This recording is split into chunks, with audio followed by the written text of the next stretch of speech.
देखिए, गुजरात के अंदर चंपानेर नाम का गांव था और वहाँ के चापसी मेहता नाम के व्यक्ति रास्ते से जा रहे थे।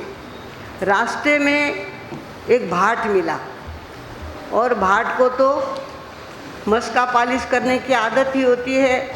उसने क्या कहा कि पहले शाह फिर बादशाह। पहले मुगलों का राज्य था हमारे यहाँ, तो कहा कि पहले शाह फिर बादशाह। ध्यान में आया क्या? सुनिए ध्यान लगाकर। ये बड़े काम की बात बताई मार साहब ने। बादशाह के शब्द में क्या आता है? बादशाह। आया ध्यान में? वो बड़े मार साहब कह रहे, जरा ध्यान से। बादशाह मतलब वो बाद में, पहले शाह। कौन? पहले शाह। अपने यहाँ पत्र लिखते शाहश्री लिखते कि नहीं? शाहश्री यानी शाहश्री, शाहश्री।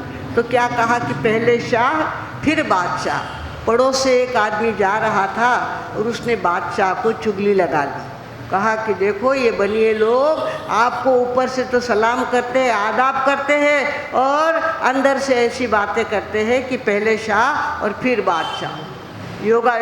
बादशाह ने बात मन में रखी और संजोग ऐसा बना कि बहुत ज़्यादा अकाल पड़ गया। बरसात आई नहीं, पूरे 4 महीने में बरसात की एक बूंद भी नहीं गिरी। चारों तरफ अकाल का वातावरण तैयार हो गया और उस समय बादशाह ने किसको बुलाया? थे पछे बोल जे भाव। बादशाह ने क्या किया? चापसी मेहता को बुलाया और कहा कि तुमने उस दिन सुन के लिया ना, पहले शाह और फिर बादशाह। अब देखो अकाल पड़ा है, लोगों को दाने दाने के लोग मुहताज हो गए हैं। अब तुम्हारा काम है, शाहों का काम है इस अकाल को दूर करना। इस अकाल को दूर करने का काम तुम्हारा है और ये काम तुम्हें करना पड़ेगा, नहीं तो तुम्हारी शाह पदवी भी खींच के ले ली जाएगी। शाह भी तुमको नहीं बोला जाएगा, ऐसा हम कायदा बना देंगे। या तो हमारी इज्जत रखो और हमारा अकाल दूर करो। चापसी मेहता ने 1 महीना मांगा। कहा सरकार 1 महीने की मोहलत दीजिए। 1 महीना उन्होंने मांग के लिया और जा कर के क्या किया? अपने समाज की मीटिंग बुलाई और कहा कि इस तरह से उन्होंने अपने बड़ों की कमाई हुई जो इज्जत है, शाह पदवी है, वो शाह पदवी छीन लेने की धमकी दी है और नहीं तो अकाल दूर करके बताओ, ऐसा कहा है। अब इस तरह से आपस में सारे पंच बैठ गए और अपने अपने आंकड़े लिखवा दिए। करते करते काफ़ी का आंकड़े हो गए और उसके अंदर 12 महीने एक दिन का उन्होंने कुछ उस समय का खर्चा निकाला होगा। उस हिसाब से 5 महीने और 20 दिन तो पूरे हो गए। 5 महीने और 20 दिन का आंकड़ा तो पूरा हो गया, पर अब तक 6 महीने और 10 दिन बाकी थे। 6 महीने और 10 दिन बाकी थे। सोचा यहाँ काम नहीं होगा, अब हमको पूरे ज़िले में घूमना पड़ेगा। निकल पड़े सारे पंच, अच्छे अच्छे लोग बैलगाड़ी के अंदर। पहले बैलगाड़ी होती थी, बैलगाड़ी में सारे निकल पड़े और जहाँ गांव होता वहाँ 1-2 अपने लोग मिलते, उनसे भी क्या करते? आंकड़ा लिखवा लेते कि बनियों पर संकट है और आपको अपनी शक्ति के अनुसार देना पड़ेगा। लोग देते गए, आगे चलते गए। आगे चलते चलते एक छोटी सी बस्ती थी, वहाँ पर एक सेठ का घर था और लोगों को पता चला, सेठों को पता चला यहाँ से बड़े बड़े पंच लोग, यहाँ से पंचों की बड़ी कीमत होती है, पंचों की बड़ी इज्जत होती है और पंच हमेशा समाज की प्रॉपर्टी बढ़ाते हैं, समाज की प्रॉपर्टी घटाते नहीं हैं और समाज के पैसों में से तो 1 पैसा भी अपनी तिजोरी में नहीं जाने देते। इतनी ईमानदारी से पंच समाज का काम करते रहते हैं। तो भगवानों, ये सारे पंच यहाँ से जाने वाले हैं, पंचों की गाड़ी जाने वाली है। तो उस बस्ती के बनिए को पता चला यहाँ से पंच जाने वाले हैं और जवान के पिता ने कहा बेटा जाओ और पंचों को रोको, अपने यहाँ चाय पानी लिए बिना उनको आगे नहीं जाने देना। अब ये जिसका नाम था खेमा, खेमा देदरानी उसका नाम था, तो उसको खेमा कैसी ऊंची ऊंची मोटी मोटी धोती पहनी हुई थी, बंडी पहनी हुई थी और बाकी कोई साज श्रृंगार नहीं था, एकदम गंवारू अवतार उसका था।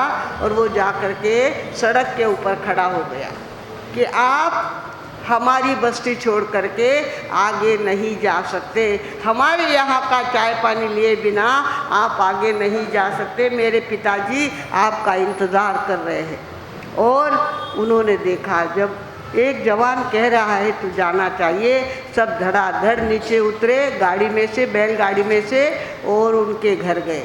जाने के बाद उनका चाय नाश्ता सब कुछ करने के बाद उस लड़के के पिता ने, खेमा देदरानी के पिता ने क्या कहा, इतनी बड़ी चाबी निकाली उन्होंने, अपने कमर से चाबी निकाली और कहा बेटा जाओ अपना खजाना खोलो और सब इनको बता दो, सब इनको बता दो, इज्जत वाले बड़े बड़े लोग आए हैं, अपने संपत्ति का दर्शन इनको घड़ेगा, आप जाओ और ये काम करो। और वो खेमा देदरानी गया और उसने ताला खोला, इतना बड़ा सारा ताला खोला तो देखा उसके अंदर इतने जवाहरात थे, इतने मोतियों के ढेर थे, इतने चांदी के रुपयों का इतना बड़ा ढेर था। ये अभी अभी था, हमारे जलगांव के राजमल जी ललवाणी है ना, उन्होंने कहा जब मैं गोद आया तो पूरी रूम भर के चांदी के रुपए हमारे घर में थे, पूरी रूम सच्चे चांदी के रुपए हमारे घर में थे जब मैं गोद आया था। तो भगवानों पहले चांदी के, सच्चे चांदी के रुपए चलते थे, इतना सारा ढेर लगा हुआ था। और सब ढेर किसने देखा, पंचों ने देखा, मोतियों का ढेर देखा, हीरे की इतनी सारी ढेरी देखी और इतना सारा धन देखा। ऊपर आए और कहने लगे आप हमारे लिए एक तिथि आपके नाम की लिख दो। बोले कितने दिन बाकी रहे हैं, 6 महीने और 10 दिन बाकी है अब तक। एक दिन का ये हिसाब है तो 6 महीने और 10 दिन का ये हिसाब होता है।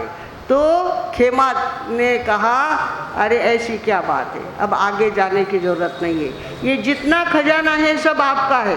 क्या कहा, जितना खजाना है सब आपका है, हमारे बुजुर्गों ने संभाल संभाल के रखा था और ये सारी संपत्ति हम संभालते रहे भगवानों, तो ये संपत्ति सारी आपकी है, आगे कहीं जाने की ज़रूरत है नहीं। और या ये सारा ले जाओ, इसका पैसा करो और जिसको बादशाह जितना मांगे उतना पैसा उसको दे दो, पर अपने बड़ों ने कमाई हुई शाह पदवी है, ये हमारे पास से जानी नहीं चाहिए। शाह पदवी को संभालो और बाकी सारा हमारा दे दो। हम तो छाछ रोटी खा के जीने वाले लोग हैं, हमको क्या चाहिए, हम तो छाछ रोटी खा के आराम से जिएंगे, इतना धन क्या करना हमको, हमारे समाज के काम में आए तो किस दिन काम आने वाला है, आप ले जाओ। और 6 महीने और 10 दिन की पूरी तिथि उन्होंने लिखवा दी। वहीं से सारे पंच वापस गए और अभी तक महीने में कुछ दिन बाकी थे। उससे पहले बादशाह के दरबार में जा कर के अपने पंच खड़े हो गए और कहने लगे जहाँ पना ये आपका धन, आपने इस हिसाब से 12 महीने का धन मांगा था, ये धन आपके सेवा में सुपुर्द करते हैं। हमारे बड़ों ने जो इज्जत कमाई है, शाह पदवी कमाई है, वो जैसी की वैसी रहेगी और ये धन आप लो और आपको जितना अपना अकाल दूर करना है दूर करो। तो बादशाह ने कहा मान लिया, पहले शाह बाद में बादशाह, पहले शाह फिर बादशाह। इस तरह से